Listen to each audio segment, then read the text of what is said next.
외계인은 물질적인 존재로 유한한 피조물이고 하나님은 물질을 초월한 영적인 존재로 영원하신 분이다.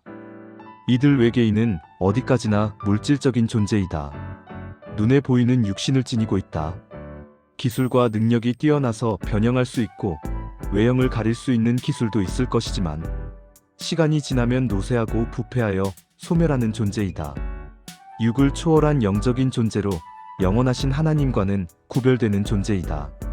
그들이 고등 생명체이고 기술과 문명이 발달했지만 이들도 피조물의 한계 속에 사는 존재이다. 이들도 하나님이 만든 피조물이기에 피조물의 근원적인 문제인 생사를 초월하지 못한다. 피조물의 생사를 해결하는 것은 그 존재를 만든 조물주만이 할 수 있다. 다른 글에서 논증한 것처럼 자동차를 인간이 만들었으므로 자동차를 고치고 살리는 일을 할 존재는 인간이다.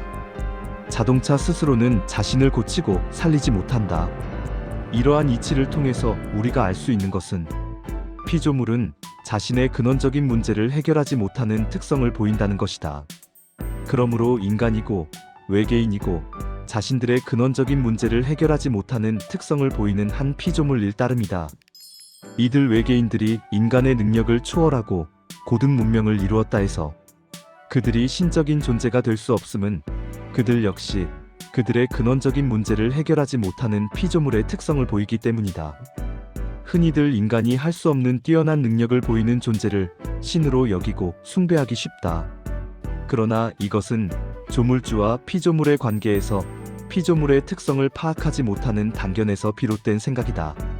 아무리 능력이 뛰어나고 문명과 기술이 탁월해도 자신의 근원적인 문제인 생과 사를 해결하지 못하는 피조물의 특성을 극복 못하는 존재는 피조물일 뿐이다. 지금까지 알려진 외계인들의 정보는 주로 그들과 접촉한 지구인들을 통해서 나온 것인데 이들 중에는 거짓 정보를 흘리는 사기꾼들도 있을 것이다. 그러므로 이들이 주장하는 외계에 관한 정보를 전적으로 신뢰할 수 없다. 그러므로 이들이 전하는 외계에 관한 정보는 전부 믿으면 속기 쉽다. 그리고 이들과 접촉한 외계인들이 전하는 정보도 정확하다고 할 수 없다. 그들 역시 피조물이기에 그들이 알고 있는 지식이 불완전할 수밖에 없기 때문이다. 앞에서도 누누이 설명했지만 그들 외계인 역시 피조물이기에 그들이 알고 있는 지식은 피조물의 한계 속에 있다. 그러므로 그들 외계인들이 알고 있는 우주와 근본에 관한 지식이 잘못된 것이 있을 수 있다는 것을 염두에 두어야 한다.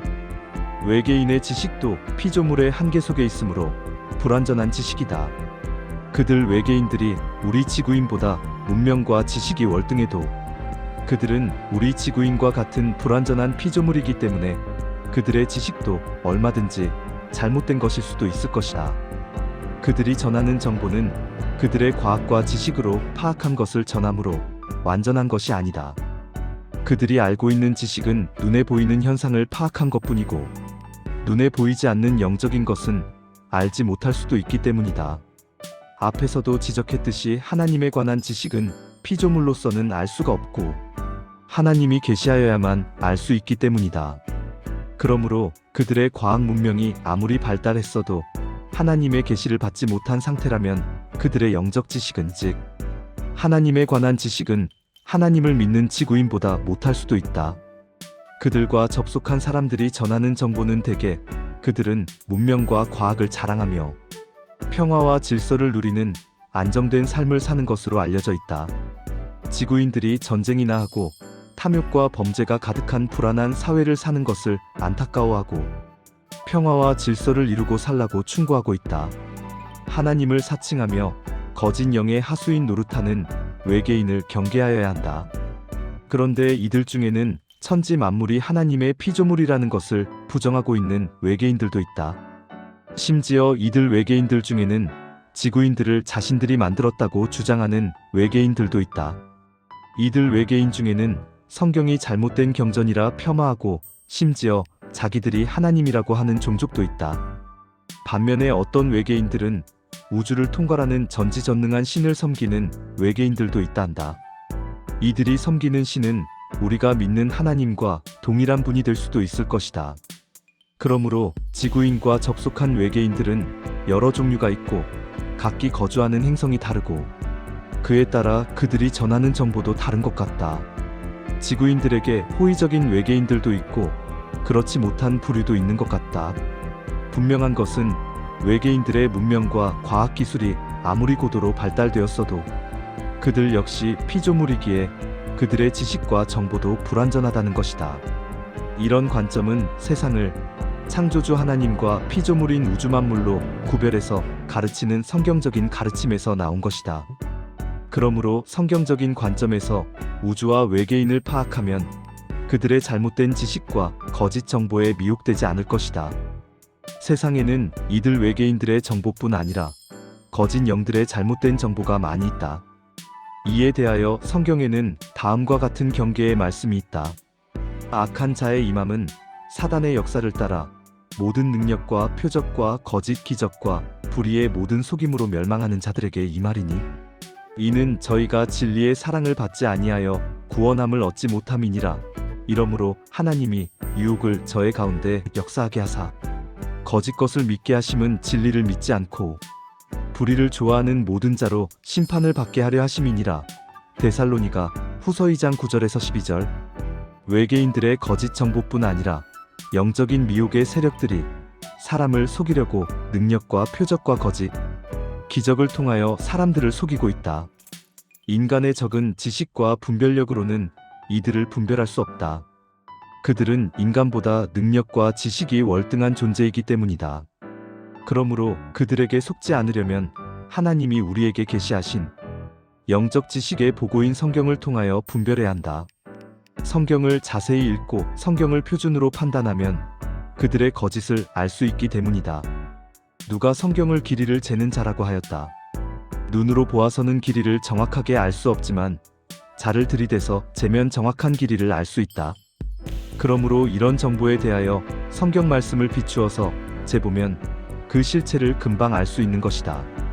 물론 성경 말씀에 대한 전폭적인 믿음과 일정 정도 이상의 성경 지식을 전제로 해야 할 수 있는 일이다. 그러나 누구나 사용할 수 있는 분별법으로 하나님은 우리에게 성경을 주셨다. 성경은 구원의 책이지만 또한 혼탁한 세상과 혼미한 영적 세계의 진상을 분별할 수 있는 기준을 제시하는 안내서다. 에스겔이 본 이상은 외계인의 비행물체가 아니고 하나님의 영적인 현현이다. 성경에 보면 외계인의 비행물체와 하나님의 현현을 분별할 수 있는 기준을 제시한 귀중한 기록이 있다. 이는 에스겔 선지자가 포로로 있던 바벨론에서 만난 하나님의 이상을 기록한 예언서인 에스겔서에 있다. 이스라엘 민족의 죄를 지적하고 회개를 촉구한 선지자인 에스겔은 하나님의 말씀을 받아서 이스라엘 민족의 장래와 세계, 열방 민족의 운명과 종말에 대해서 예언했다. 그런데 여기서 흥미로운 점은 에스겔이 만난 하나님의 모습이 다른 선지자들이 만난 하나님의 모습과는 다른 점이 있다는 것이다. 이사야나 에레미야가 만난 하나님의 현현은 보좌에 앉으신 하나님의 모습으로 시작한다. 그런데 에스겔이 그발강에서 만난 하나님의 모습은 하나님의 형상이 나타나기 이전에 큰 폭풍과 구름과 불이 번쩍이는 현상이 있었다는 것이다. 에스겔서에 나오는 하나님의 현현은 하나님이 비행물체를 타고 오시는 것처럼 보인다.